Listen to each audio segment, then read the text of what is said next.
We need social workers in hospice because we provide a specified skill set. We are there to provide emotional support, counseling to the families in the home or in the setting that they're in.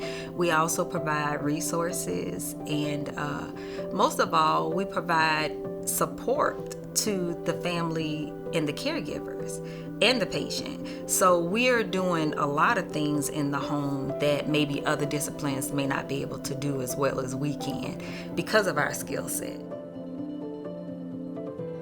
Social workers fit within the psychosocial department as they are a required part of every interdisciplinary group or interdisciplinary team that serves our patients in hospice care. Here at Community Hospice and Palliative Care, we have more than 45 social workers that serve on our teams, from home care to long-term care to our inpatient units, and all of these people make up our psychosocial department. I work with the interdisciplinary team as a social worker by just providing support where I can, providing education to the different disciplines if they need it, but also just giving my perspective as a social worker. That's super important, that the team understands where the patient comes from and a little bit of their story, right? So when I go in and I introduce myself to new families, I try to find out as much background as I can to understand what brought us here and who are all the players are in this family. And that's super important to the team, so we'll know what we're doing and who we're talking to and kind of meet the patient where they are. In hospice, we know everybody's going to die. That is what hospice is. So the way the social workers can help with a positive experience with that death is helping families say the things they might need to say. We don't want people to die with regrets. We use a tool called The 4 Things That Matter Most. That's a book by Dr. Ira Byock, and we teach our staff, all of our staff, to utilize that.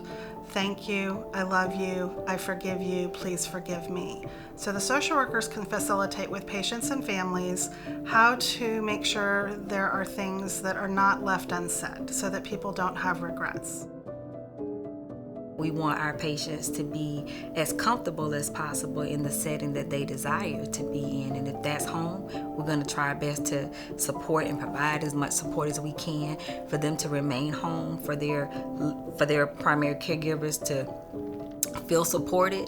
And along with that, what we really encourage is self-care. That is one of the mantras I know for me as a social worker I share with caregivers, because it's so important that they remember themselves and that you cannot give out of an empty cup. You have to refill yourself as well.